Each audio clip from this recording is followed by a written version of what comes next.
Shalom, selamat malam Bapak Ibu dan Saudara terkasih.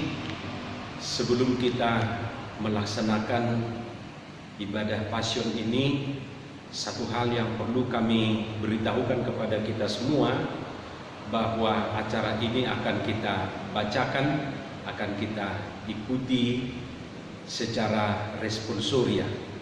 Jadi di bawah atau di video ini sudah ada bagian jemaat yang harus dibacakan nanti, supaya kita memperhatikannya dengan seksama. Demikian sedikit informasi untuk kita semua. Baiklah Bapak Ibu dan Saudara, sebelum kita memulai ibadah Passion ini, marilah kita terlebih dahulu menyerahkan diri kita, menyerahkan ibadah kita kepada Tuhan dengan berdoa di dalam hati kita masing-masing. Kita berdoa.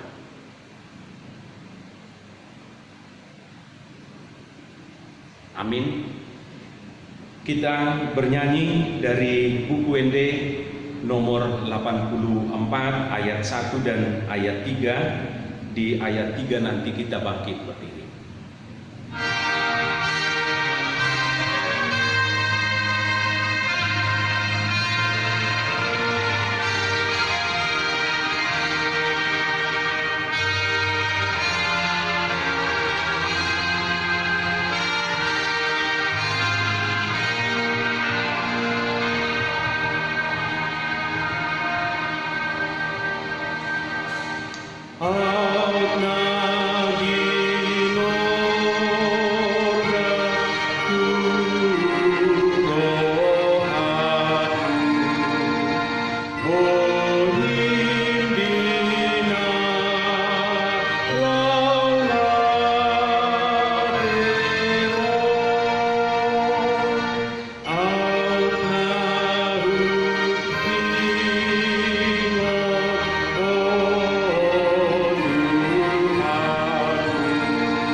Di dalam nama Allah Bapa dan nama anaknya Tuhan Yesus Kristus, dan nama Roh Kudus yang menciptakan langit dan bumi. Amin.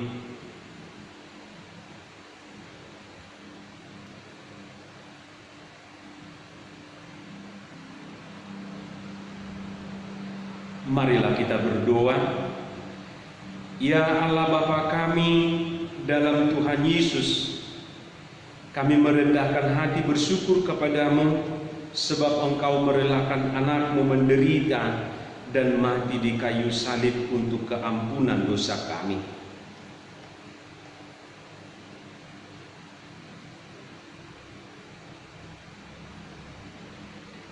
Karuniakanlah kami Roh Kudus agar Dia yang mengajar kami mengikut teladan Tuhan Yesus Kristus dan menjadi murid-muridnya yang setia dalam kasih dan kebenaran.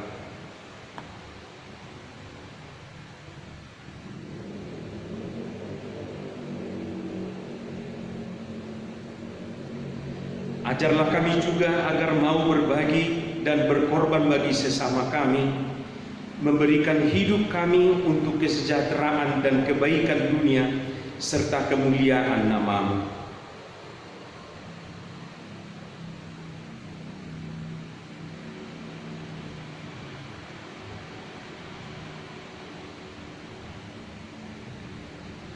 Marilah kita bernyanyi dari buku WD 152 ayat 1.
Mengenangkan jalan salib Tuhan Yesus, jemaat Tuhan Yesus Kristus, marilah kita mengheningkan hati kita mengenangkan penderitaan Tuhan Yesus Kristus sebagaimana disaksikan oleh Injil Markus. Hari Raya Paskah dan Hari Raya Roti Tidak Beragi akan mulai 2 hari lagi. Imam-imam kepala dan ahli-ahli Taurat mencari jalan untuk menangkap dan membunuh Yesus dengan tipu muslihat, sebab mereka berkata, jangan pada waktu perayaan, supaya jangan timbul keributan di antara rakyat.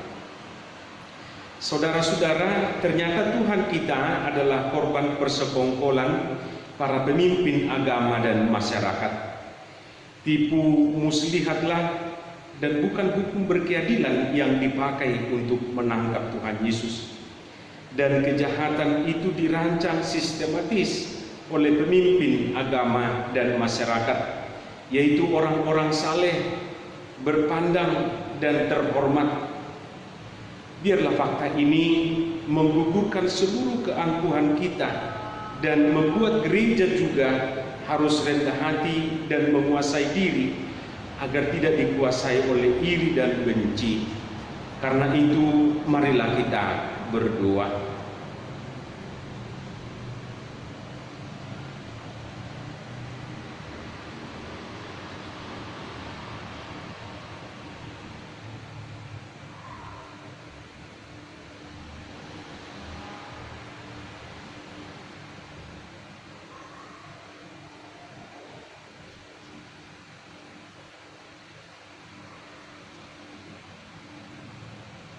Marilah kita bernyanyi dari buku ND 171 ayat 1 dan ayat 2.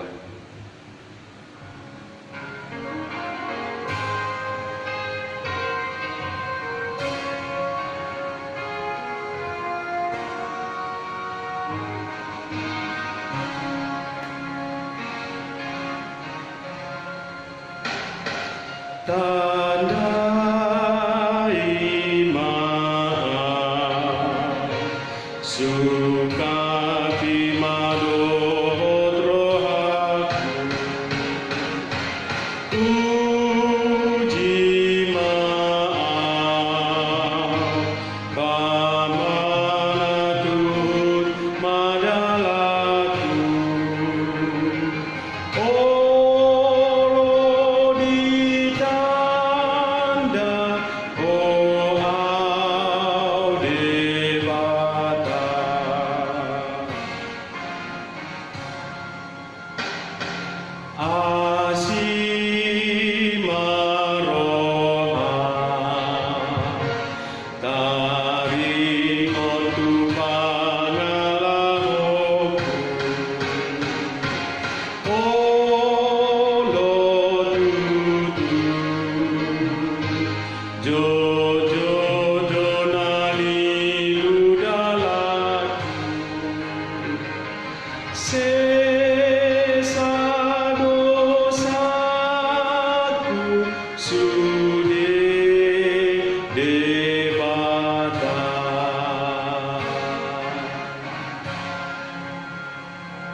Ketika Yesus berada di Betania di rumah Simon si Kusta dan sedang duduk makan, datanglah seorang perempuan membawa suatu buli-buli pualam berisi minyak narwastu murni yang mahal harganya.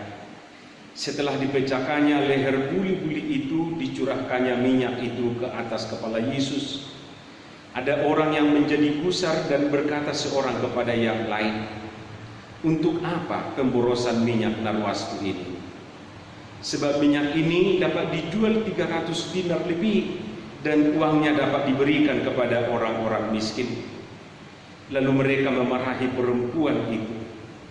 Tetapi Yesus berkata, "Biarkanlah dia, mengapa kamu menyusahkan dia? Ia telah melakukan suatu perbuatan yang baik kepadaku. Karena orang-orang miskin selalu ada padamu, dan kamu dapat menolong mereka bila mana kamu menghendakinya.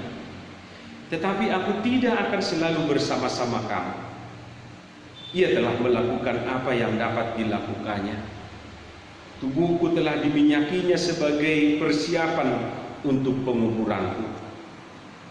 Aku berkata kepadamu, sesungguhnya di mana saja Injil diberitakan di seluruh dunia, apa yang dilakukannya ini akan disebut juga untuk mengingat dia.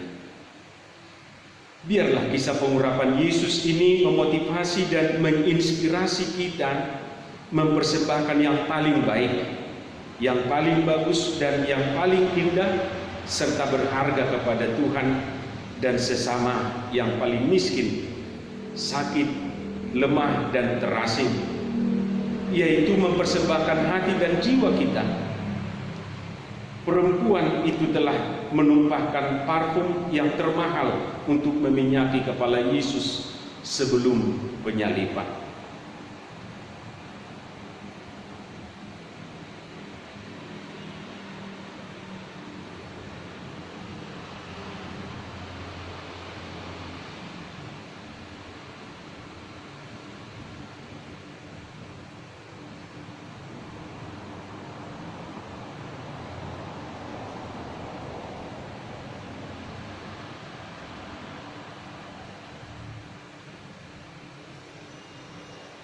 Lalu pergilah Yudas Iskariot, salah seorang dari ke-12 murid itu, kepada imam-imam kepala dengan maksud untuk menyerahkan Yesus kepada mereka.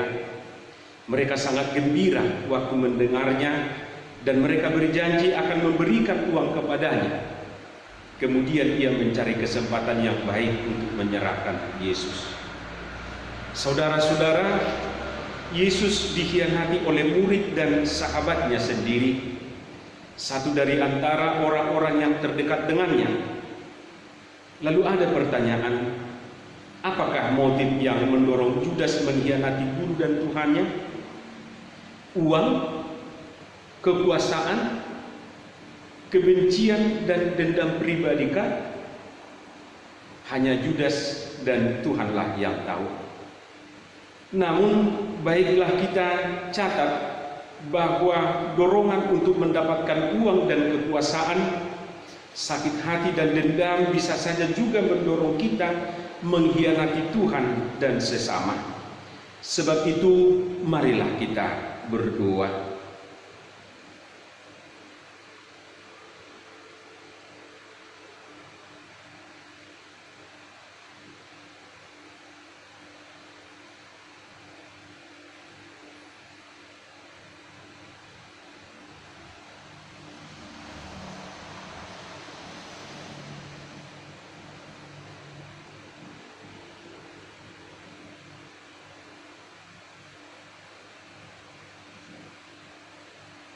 Marilah kita bernyanyi dari buku ND 165 ayat 1 dan ayat 2.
Pada hari pertama dari hari raya roti tidak beragi, pada waktu orang menyembelih domba Paskah, murid-murid Yesus berkata kepadanya, "Ke tempat mana engkau kehendaki kami pergi untuk mempersiapkan perjamuan Paskah bagimu?"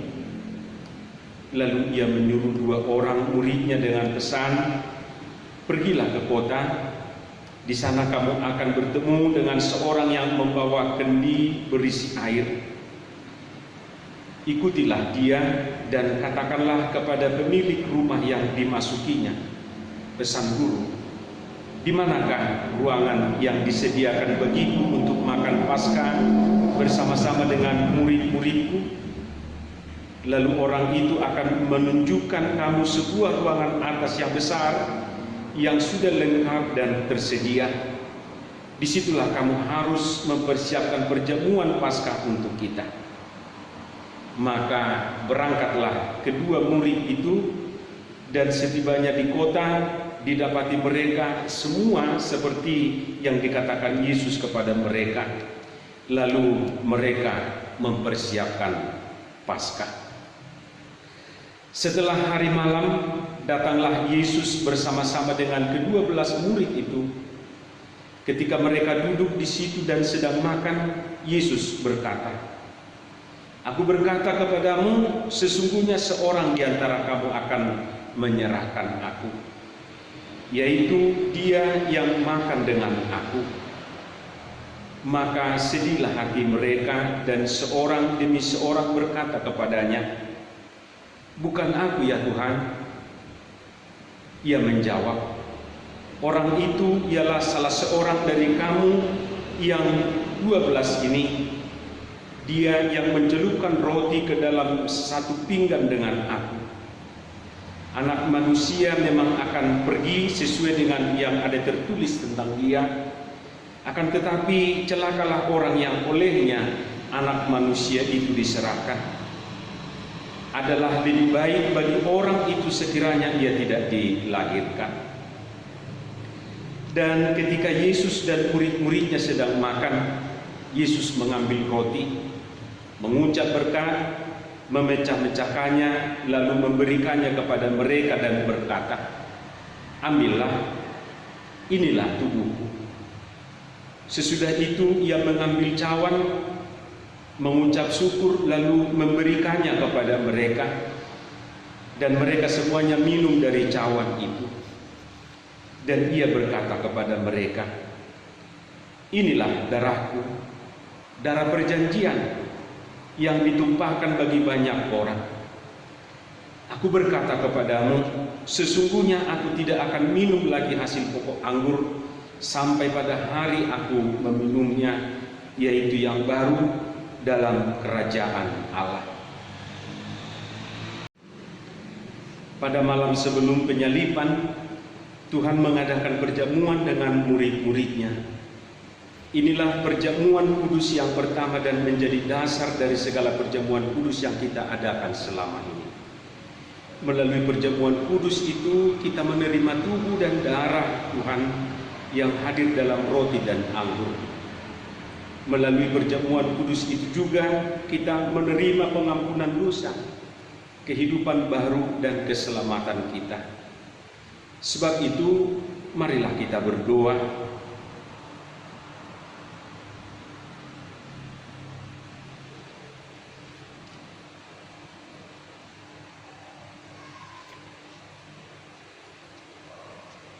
Sama seperti tubuhmu Tuhan dipecah-pecah dan darahmu ditumpahkan, demikian juga kami harus memberikan dan membagikan hidup kami.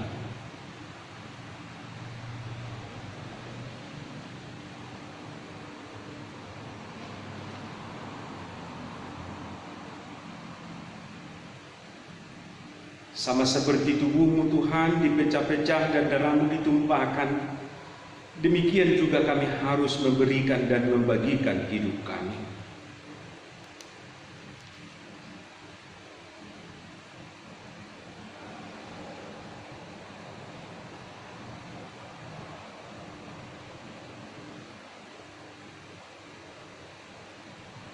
Sama seperti tubuhmu Tuhan dipecah-pecah dan darahmu ditumpahkan, demikian juga kami harus memberikan dan membagikan hidup kami.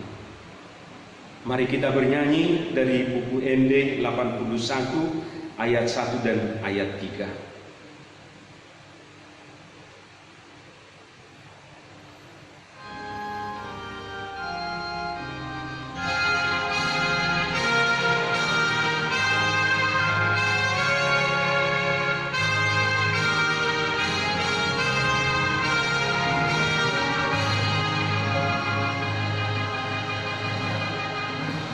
Jesus muali moru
Sesudah mereka menyanyikan nyanyian pujian, pergilah mereka ke Bukit Zaitun. Lalu Yesus berkata kepada mereka, "Kamu semua akan tergoncang iman, sebab ada tertulis, Aku akan memukul gembala dan domba-domba itu akan tercerai-berai. Akan tetapi sesudah aku bangkit, aku akan mendahului kamu ke Galilea." Kata Petrus kepadanya, "Biarpun mereka semua tergoncang imannya, aku tidak." Lalu kata Yesus kepadanya, "Aku berkata kepadamu, sesungguhnya pada hari ini, malam ini juga, sebelum ayam berkokok 2 kali, engkau telah menyangkal aku 3 kali." Tetapi dengan lebih bersungguh-sungguh Petrus berkata, "Sekalipun aku harus mati bersama-sama engkau, aku takkan menyangkal engkau." Semua yang lain pun berkata demikian juga. Penangkapan dan penyaliban Tuhan akan membuat semua murid tergoncang imannya dan tercerai-berai. Persis seperti domba-domba yang dibunuh gembalanya, atau ibarat anak ayam kehilangan induknya. Yesus tahu bahwa hati murid-muridnya sangat lemah dan rapuh. Bahkan dia telah membaca bahwa apa yang dikatakan Petrus tidak akan terbukti. Sabda Tuhan, "Sebelum ayam berkokok, engkau telah menyangkal aku 3 kali."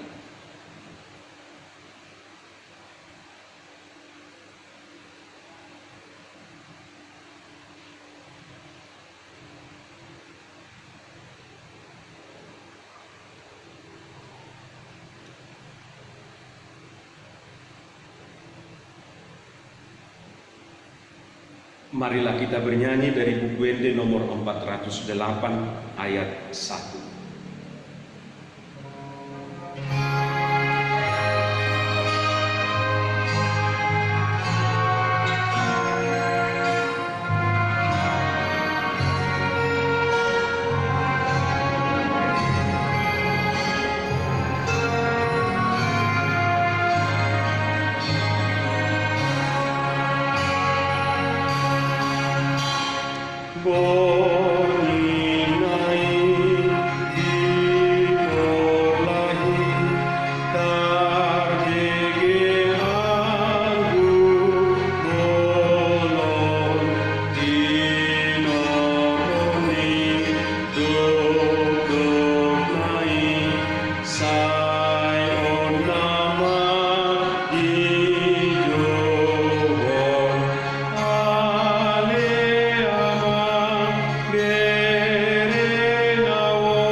Lalu sampailah Yesus dan murid-muridnya ke suatu tempat yang bernama Getsemani.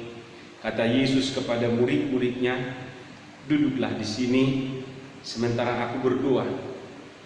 Dan ia membawa Petrus, Yakobus dan Yohanes sertanya.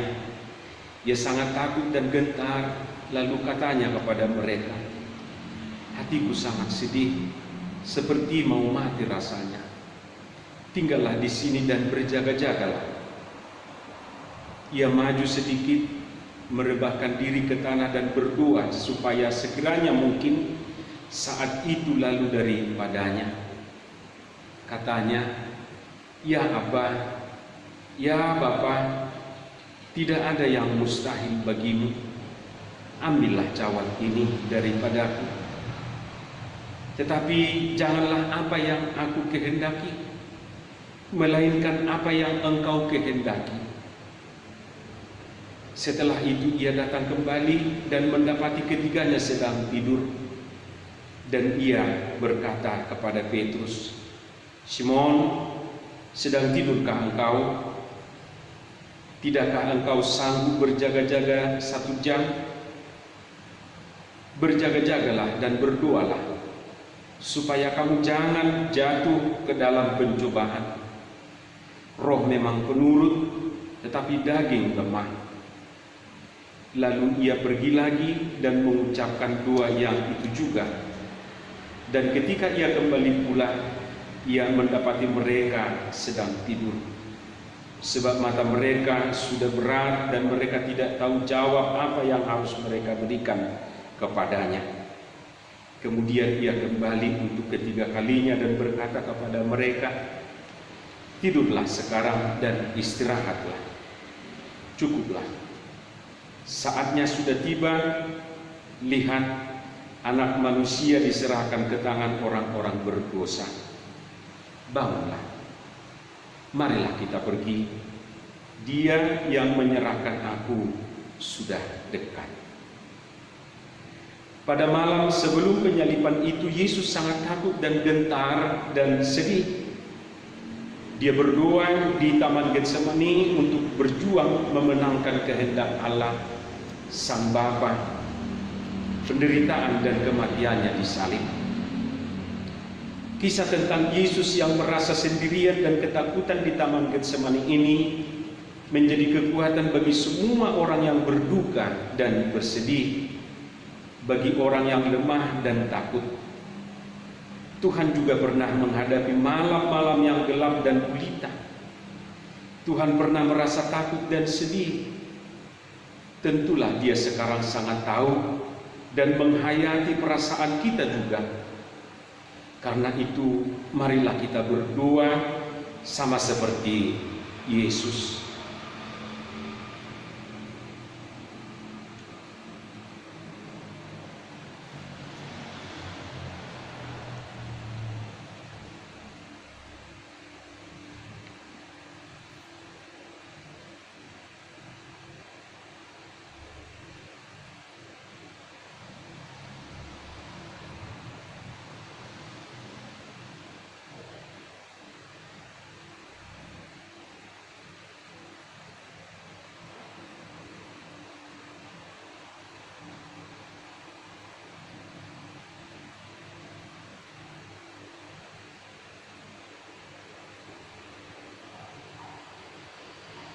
Marilah kita bernyanyi dari buku WT nomor 223 ayat 1 dan ayat 3.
Waktu Yesus masih berbicara, muncullah Yudas, salah seorang dari ke-12 murid itu, dan bersama-sama dia segerombolan orang yang membawa pedang dan pentung disuruh oleh imam-imam kepala, ahli-ahli Taurat dan tua-tua.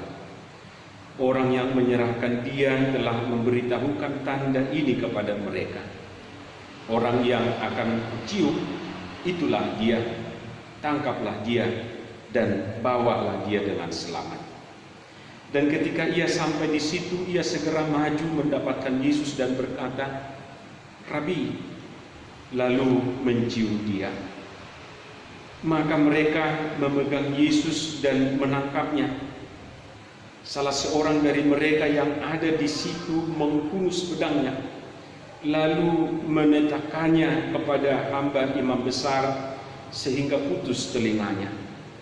Kata Yesus kepada mereka, "Sangkamu aku ini penyamun? Maka kamu datang lengkap dengan pedang dan pentung untuk menangkap aku?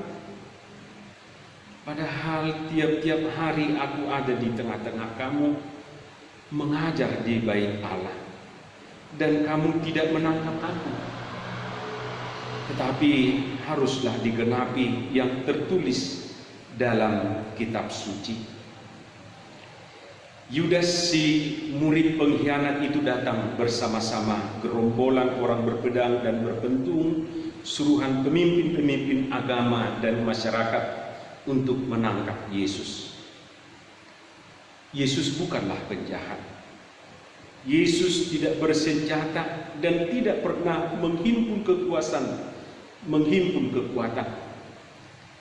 Yesus adalah Tuhan dan Guru yang sepanjang hari mewartakan kasih dan kebenaran, menyembuhkan yang sakit dan menghibur yang miskin.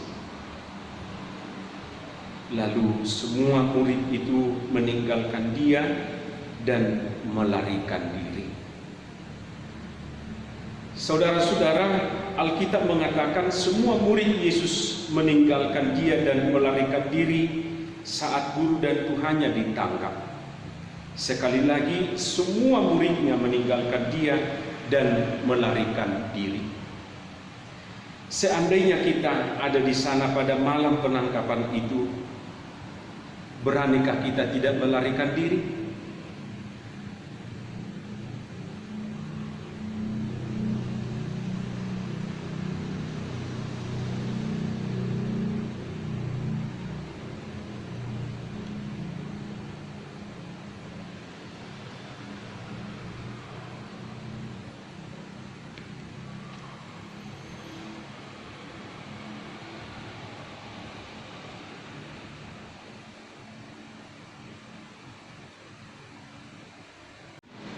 Marilah kita bernyanyi dari buku Wende 719 ayat 1.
Marilah kita berdoa.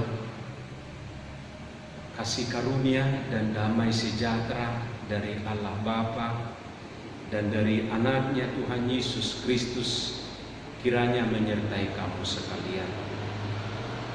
Amin. Firman Tuhan menyempurnakan acara yang sudah kita ikuti dari awal. Saya pilihkan dari kitab Nabi Yesaya pasal 53 ayat 4 dan ayat 5 dikatakan demikian. Tetapi sesungguhnya penyakit kitalah yang ditanggungnya, dan kesengsaraan kita yang dipikulnya. Padahal kita mengira dia kena tulah, dipukul dan ditindas Allah. Tetapi dia tertikam oleh karena pemberontakan kita, dia diremukkan oleh karena kejahatan kita. Ganjaran yang mendatangkan keselamatan bagi kita ditimpakan kepadanya, dan oleh bilur-bilurnya kita menjadi sembuh. Demikian firman Tuhan. Saudara-saudaraku yang terkasih, tentu semua kita sudah tahu dan semua kita sudah paham sekarang kenapa Yesus harus menderita, kenapa Yesus harus memilih jalan salib. Melalui firman ini ingin menegaskan kepada kita bahwa Yesus bukan penjahat, bahwa Yesus bukan perampok, bahwa Yesus bukan pencuri, bahwa Yesus bukan koruptor sehingga dia harus disalibkan. Yesus tidak melakukan kejahatan, tetapi justru karena Yesus melakukan kebaikan. Itu yang kita ikuti tadi dari acara demi acara yang sudah kita dengarkan dan kita bacakan. Saudara-saudaraku yang terkasih, apa yang mau dikatakan melalui firman ini kepada kita yang menjadi perenungan buat kita semua? Bahkan bukan hanya sekedar perenungan menurut saya, tetapi menjadi pelajaran yang berharga, menjadi teladan, menjadi panutan buat kita semua. Satu hal yang mau dikatakan melalui firman ini dan melalui jalan salib itu, yaitu bahwa kasih itu mahal. Sekali lagi, bahwa kasih itu mahal. Kasih itu tidak pernah murahan. Kasih itu tidak pernah mudah. Itu yang mau dikatakan melalui penderitaan Yesus. Betapa dia sungguh mengasihi kita. Kasih yang sesungguhnya adalah kasih yang berkorban. Berkorban demi yang dikasihinya. Kasih yang sejati itu mengatakan meskipun, bukan mengatakan apabila aku mengasihi engkau, apabila engkau mengasihi aku, bukan. Tetapi kasih yang sejati itu adalah mengatakan meskipun engkau tidak mengasihi aku tetap mengasihi engkau. Betapa Yesus menunjukkan nilai kasih seperti ini kepada kita sekarang. Bukan karena orang-orang mengasihi dia sehingga ia mengasihi orang tersebut. Barangkali bukan karena kita mengasihi dia sehingga Yesus mengasihi kita sekarang. Meskipun kita tidak mengasihi dia, namun Yesus tetap mengasihi kita. Kasih yang sejati itu tidak menuntut kecuali menuntut diri sendiri. Itu yang sangat-sangat bernilai untuk kita renungkan, untuk kita hayati melalui jalan salib itu, melalui firman Tuhan yang kita dengarkan ini. Penyakit kitalah yang ditanggungnya, kesengsaraan kitalah yang dipikulnya, dan oleh bilur-bilurnya kita menjadi sembuh. Kenapa Yesus melakukan ini? Kenapa Tuhan mau menderita? Yesus mau menunjukkan betapa Ia sangat mengasihi dan menyayangi kita. Bahkan di dalam ayat pasal yang lain dikatakan, karena engkau berharga di mataku. Yesus menilai kita luar biasa, menilai kita dengan sangat mahal. Engkau berharga di mataku, demikian dikatakan Tuhan. Seberapa mahalkah diri kita? Seberapa berharganya diri kita di mata Tuhan? Menurut saya, semahal darahnya yang tercurah di kayu salib. Karena itu, Bapak Ibu dan saudara-saudara yang terkasih, jangan sia-siakan pengorbanan Yesus. Jangan sia-siakan pengorbanan Tuhan kepada kita. Mari kita hayati dan mari kita hidupi. Dan kalau boleh, kita tunjukkanlah itu kepada orang, supaya kita sungguh-sungguh dan benar-benar sebagai pengikut Yesus yang sejati. Tuhan memberkati kita. Amin. Mari kita berdoa. Terima kasih Tuhan untuk firman-Mu ini. Biarlah firman-Mu ini bertumbuh di dalam hati kami, supaya membuahkan buah-buah yang baik, buah-buah yang benar, sehingga hidup kami sungguh-sungguh berarti di dunia ini. Ajar kami meneladani kasih Yesus, kasih Kristus yang sudah diperlihatkan melalui jalan salib, melalui penderitaannya. Betapa Tuhan mengasihi kami, orang yang hina ini, orang yang berdosa ini. Biarlah kasih itu juga akan kami nyatakan di dalam hidup kami sehari-hari terhadap sesama kami, supaya sempurna apa yang Tuhan perlihatkan kepada kami melalui pengorbanan. Di dalam nama Yesus Kristus kami berdoa dan bersyukur. Amin. Mari kita bernyanyi dari buku ND 82 ayat 1 dan ayat 2 sambil mengumpulkan persembahan.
Marilah kita bangkit berdiri.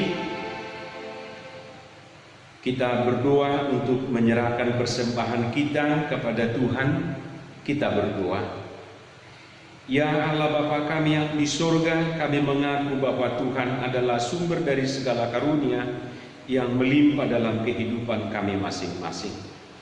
Sebahagian daripada karunia itu kami serahkan kembali sebagai persembahan kepada Tuhan. Terimalah dan berkatilah persembahan umat-Mu ini, agar dapat kami pergunakan untuk pekerjaan dan pelayanan kerajaan Tuhan di dunia ini. Bukalah hati kami untuk mengenal betapa banyak berkat dan karunia yang kami peroleh dari Tuhan, supaya kami senantiasa bersyukur kepadamu di dalam nama Yesus Kristus Tuhan kami. Amin. Marilah kita bersama-sama berdoa di dalam doa Bapa kami. Bapa kami yang di surga, dikuduskanlah nama-Mu, datanglah kerajaan-Mu, jadilah kehendak-Mu di bumi seperti di surga. Berikanlah kami pada hari ini makanan kami yang secukupnya, dan ampunilah kami akan kesalahan kami, seperti kami juga telah mengampuni orang yang bersalah kepada kami. Dan janganlah membawa kami ke dalam pencobaan, tetapi lepaskanlah kami daripada yang jahat. Karena Engkau yang mempunyai kerajaan dan kekuasaan dan kemuliaan sampai selama-lamanya. Amin. Anugerah Tuhan kita Yesus Kristus, kasih setia Allah Bapa, dan persekutuan Roh Kudus kiranya memberkati kamu sekalian. Amin.